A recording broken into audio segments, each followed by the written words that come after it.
नमस्कार।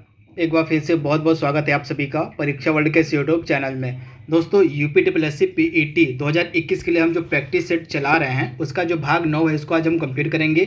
भाग 9 में अगेन आज हम 40 इंपॉर्टेंट प्रश्नों को डिस्कस करेंगे जो आपकी परीक्षा के लिए महत्वपूर्ण हैं। तो चलिए आज के सेशन को शुरू करते हैं। तो पहला वेरी इंपॉर्टेंट प्रश्न आपके स्क्रीन पर है और इंडियन नेशनल मूवमेंट से रिलेटेड यह प्रश्न है। तो नरम दल और गरम दल में भारतीय राष्ट्रीय कांग्रेस का विभाजन किस वर्ष हुआ था? जितने भी मैं आपको एमसीक्यूज प्रैक्टिस सेट के माध्यम से कराता हूं, मैंने इनमें से लगभग जो टॉपिक है कंप्लीट करवा दिया है। तो अगर आपने हमारे जितने भी इम्पोर्टेंट वीडियोज हैं सभी सब्जेक्ट्स के, history, geography, polity, general awareness, economics के, अगर आपने उनको नहीं देखा है तो उनको आप जरूर देख लीजिए। अगर आप पूरा वीडियो हमारा देख लेते हैं तो मैं जितना भी प्रैक्टिस सेट यहाँ पे उपलब्ध करवाता हूँ उन्हीं वीडियोज़ में से ही क्वेश्चंस मैं इन प्रैक्टिस सेट में रखता हूँ, तो उन डिटेल्ड वीडियो का जरूर देख लीजिएगा। तो पहला प्रश्न हमारा क्या कह रहा है, नरम दल और गरम दल में भारतीय राष्ट्रीय कांग्रेस का विभाजन किस वर्ष हुआ था? तो काफ़ी इंपॉर्टेंट प्रश्न है। तो 1907 में, आपको पता होगा 1907 में इंडियन नेशनल कांग्रेस का अधिवेशन होता है सूरत में।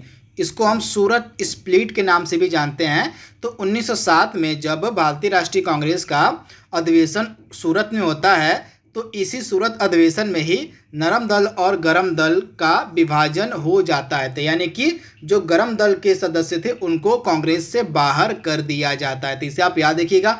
अगेन एक अधिवेशन होता है 1916 में भारतीय राष्ट्रीय कांग्रेस का, कहाँ पे?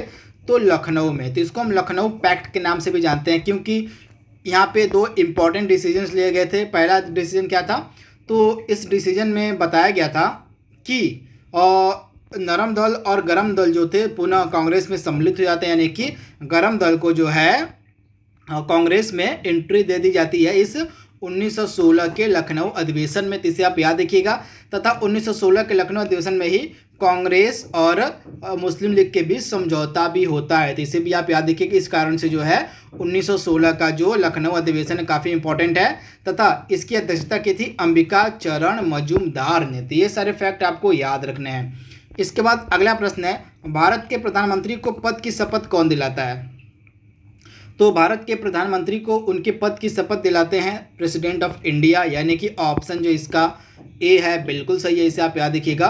और प्रेसिडेंट ऑफ इंडिया जो हमारे होते हैं वे भारत के प्रधानमंत्री को उनके पद की शपथ दिलाते हैं। अगला प्रश्न है आपके स्क्रीन पर, और राज्य के मुख्यमंत्री को पद की शपथ कौन दिलाता है? तो स्टेट के जो चीफ मिनिस्टर होते हैं उनको उनके पद की शपथ दिलाता है उस स्टेट का राज्यपाल, यानी कि ऑप्शन बी इसका बिल्कुल सही है, राज्यपाल। अगला प्रश्न है, डेविस कप का संबंध किससे है? तो डेविस कप आपका संबंधित है और टेनिस से, यानी कि ऑप्शन डी इसका बिल्कुल सही है, टेनिस से। अगला प्रश्न है, असम में निम्नलिखित में से कौन सा राष्ट्रीय उद्यान यानी कि नेशनल पार्क नहीं है? तो असम में आपको मिलेगा काजीरंगा नेशनल पार्क जो कि एक सींग वाले गैंडे के लिए फेमस है। आप याद रखिएगा, जो काजीरंगा नेशनल पार्क है यह एक सींग वाले गैंडे के लिए फेमस है। मानास मिलेगा आपको national park, Orang national park मिलेगा, लेकिन नौकरेक नेशनल पार्क आपको मिलेगा मेघालय में। तो राइट आंसर आपको हो जाएगा नौकरेक जो नेशनल पार्क है यह असम में नहीं है बल्कि यह मेघालय में है। अगला प्रश्न है, बिना अनुमति के कितने दिन संसद से अनुपस्थित रहने पर किसी सांसद को यानी कि मेंबर ऑफ पार्लियामेंट को जो है आयोग घोषित किया जा सकता है? तो लगातार 60 दिन तक अगर वह संसद की कार्यवाहियों में भाग नहीं लेता, अनुपस्थित रहता है, तो किसी भी मेंबर ऑफ पार्लियामेंट की जो सदस्यता है उसको रद्द कर दिया जाता है। तो 60 दिन इसका राइट आंसर होता है। अगला प्रश्न है, कोई विधेयक धन विधेयक है या नहीं, इसका निर्धारण कौन करता है? तो कोई विधेयक धन विधेयक है या नहीं इसका निर्धारण करता है लोकसभा स्पीकर, जिसे आप याद रखिएगा। तथा धन विधेयक के मामले में जो लोकसभा की शक्ति है वो सबसे ज़्यादा, यानी कि धन विधेयक के मामले में लोकसभा की पावर जो है सबसे ज़्यादा होती है। तथा धन विधेयक के मामले में राज्यसभा को कोई भी पावर मतलब नहीं, यानी कि राज्यसभा के पास न के बराबर पावर होती है धन विधेयक के संबंध में। तो इसे आप ध्यान दीजिएगा। तथा वर्तमान में हमारे लोकसभा स्पीकर कौन है? तो वर्तमान में हमारे लोकसभा स्पीकर हैं ओम बिरला। अगला प्रश्न है, निम्न में से कौन सी प्रक्रिया सूर्य के अंदर होती है? तो नाभिकीय संलयन की प्रक्रिया सूर्य के अंदर होती है। तो ऑप्शन बी इसका बिल्कुल से नाभिकीय संलयन। अगला प्रश्न है, विद्युत बल्ब का जो फिलामेंट होता है वह किसका बना होता है? तो विद्युत बल्ब का फिलामेंट बना होता है आपका टंगस्टन धातु का, यानी कि ऑप्शन ए इसका बिल्कुल सही है। अगला प्रश्न है, ऑप्टिकल फाइबर किस सिद्धांत पर कार्य करता है? तो ऑप्टिकल फाइबर जो है यह प्रकाश के पूर्ण आंतरिक परावर्तन पर कार्य करता है, यानी कि टोटल इंटरनल रिफ्लेक्शन पे काम करता है आपका ऑप्टिकल फाइबर, यानी कि पूर्ण आंतरिक परावर्तन, यानी कि ऑप्शन ए इसका बिल्कुल सही है। अगला प्रश्न है, डेसिबल किसे मापने के लिए प्रयोग में लाया जाता है? सुपर इंपॉर्टेंट प्रश्न। तो ध्वनि यानी कि जो साउंड होता है, वातावरण में जो साउंड होता है उसको नापने के लिए डेसिबल का इस्तेमाल किया जाता है। अगला प्रश्न है, और मैग्नेटाइट निम्न में से किसका अयस्क है?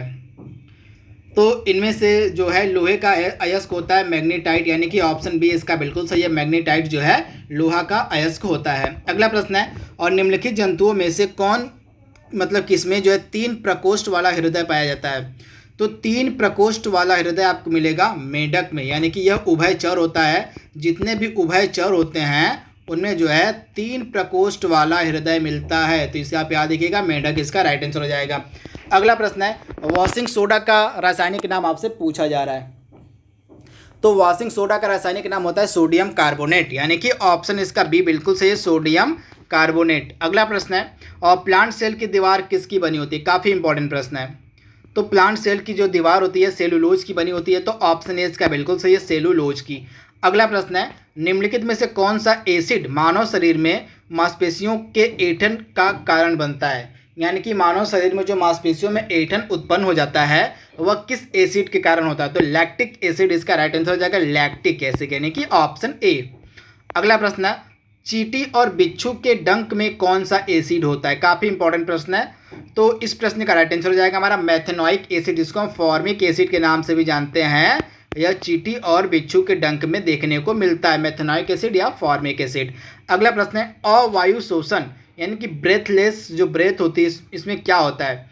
तो जब हम बिना ऑक्सीजन के सांस लेते हैं तो उसको हम कहते हैं अवायु शोषण, यानी कि ऑप्शन ए इसका बिल्कुल सही है।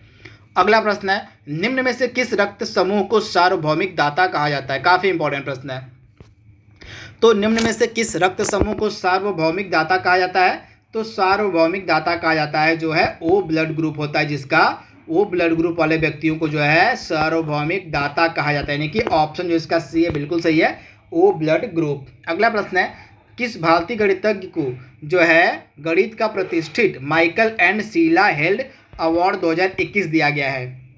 तो इनका नाम है निखिल श्रीवास्तव। इन्हीं को जो है गणित का प्रतिष्ठित माइकल एवं शीला हेल्ड अवार्ड 2021 दिया गया। तो ऑप्शन ए इसका बिल्कुल सही है, निखिल श्रीवास्तव। अगला प्रश्न है, और भारत में किस वर्ष इंटरपोल की मीटिंग का आयोजन किया जाएगा? तो इंटरपोल की मीटिंग का जो आयोजन है भारत में किया जाएगा 2022 में, तथा 2023 में आप याद रखिएगा G20 का जो शिखर सम्मेलन है वह भारत में आयोजित किया जाएगा, जिसे आप ध्यान दीजिएगा।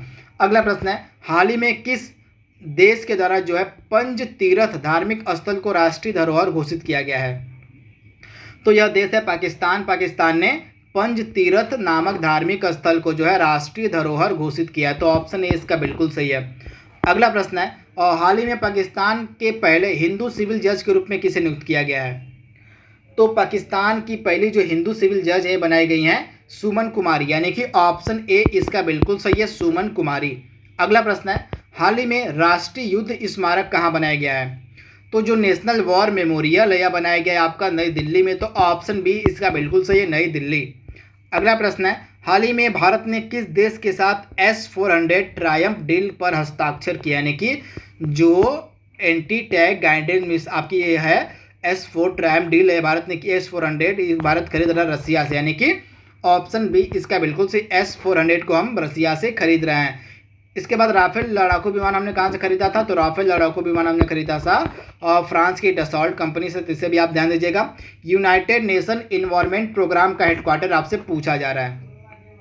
तो संयुक्त राष्ट्र पर्यावरण प्रोग्राम जो है इसका हेडक्वार्टर आपको मिलेगा केन्या की राजधानी नैरोबी में, यानी कि ऑप्शन ए इसका बिल्कुल सही है।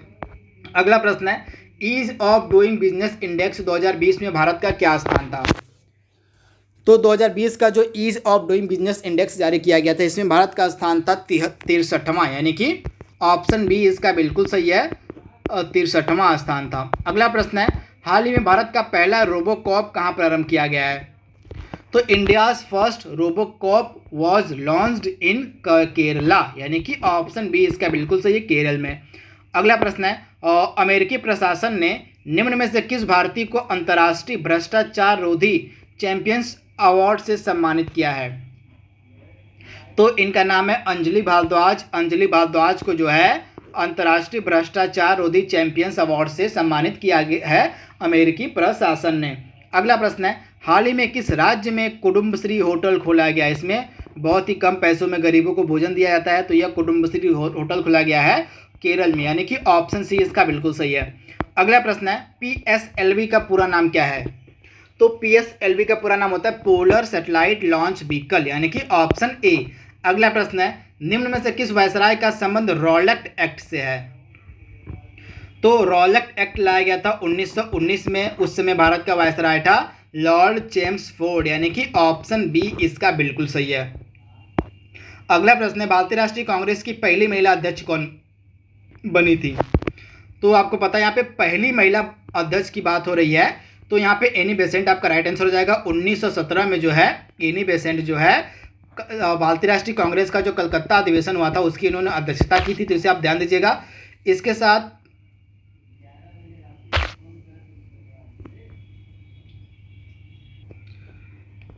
तो पहली महिला अध्यक्ष कौन थी? Annie Besant. इन्होंने 1917 का जो कलकत्ता अधिवेशन हुआ था कांग्रेस का, इसमें इन्होंने अध्यक्ष के तौर पे कार्य किया था। इसके बाद अगर हम भारतीय महिला की बात करें तो भारतीय राष्ट्रीय कांग्रेस की पहली भारतीय महिला अध्यक्ष कौन थी? तो सरोजिनी नायडू आपका राइट आंसर हो जाएगा। इन्होंने 1925 में जो है कानपुर अधिवेशन की अध्यक्षता की थी कांग्रेस की, तो इसे भी आप याद रखिए। अगर भारतीय महिला पूछे तो हो जाएगा सरोजिनी नायडू। इन्होंने कानपुर में 1925 में कांग्रेस का अधिवेशन की अध्यक्षता की थी। अगर सिर्फ महिला पूछे पहली तो आपका राइट आंसर हो जाएगा एनी बेसेंट। इन्होंने 1917 में कलकत्ता अधिवेशन की अध्यक्षता की थी। अगला प्रश्न है, निम्न में से कौन सी गैस ग्रीन हाउस गैस नहीं है? तो इसमें से जो है मीथेन ग्रीन हाउस गैस है, जलवाष्प है, कार्बन डाइऑक्साइड, लेकिन नाइट्रोजन जो है ग्रीन हाउस गैस नहीं, तो ऑप्शन सी इसका बिल्कुल सही हो जाएगा। नाइट्रोजन ग्रीन हाउस गैस नहीं है। अगला प्रश्न है, विनेश फोगाट का संबंध किस खेल से है?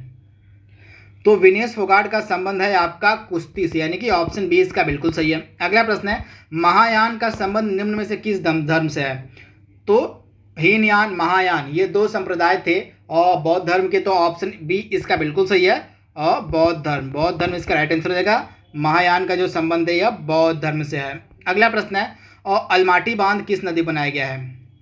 तो अलमाटी बांध कर्नाटका में कृष्णा नदी बनाया गया, तो राइट आंसर आपका जाएगा कर्नाटका, अरे कृष्णा नदी। अगला प्रश्न है, जब मूल्यह्रास को सकल राष्ट्रीय उत्पाद से घटाया जाता है तो हमें क्या प्राप्त होता है? तो जब मूल्यह्रास को सकल राष्ट्रीय उत्पाद से हम घटाते हैं तो हमें प्राप्त होता है नीवल, यानी कि शुद्ध घरेलू उत्पाद, यानी कि ऑप्शन ए इसका बिल्कुल सही है। जब हम मूल्यह्रास को सकल घरेलू उत्पाद से घटाते हैं तो हमें नीवल यानी कि शुद्ध घरेलू उत्पाद प्राप्त होता है। अगला प्रश्न है, और विधि का नियम किस देश के संविधान से लिया गया है? तो विधि का नियम लिया गया आपका इंग्लैंड से, तथा संसदीय जो व्यवस्था है इसको भी हमने इंग्लैंड से ही लिया हुआ है, तो इसे आप ध्यान दीजिएगा। आज का लास्ट प्रश्न है, भारत के महान्यायवादी से रिलेटेड इसमें से कौन सा आर्टिकल है? तो भारतीय संविधान का जो आर्टिकल 76 है यह आपका संबंधित है महान्यायवादी से, यानी कि अटॉर्नी जनरल ऑफ इंडिया से, जो कि वर्तमान में है के वेणुगोपाल। तो आज का हमारा जो प्रैक्टिस सेट था 9वें नंबर का उसको हमने कंप्लीट कर लिया है। तो आज के लिए बस इतना ही। Thank you, thanks for watching, thank you.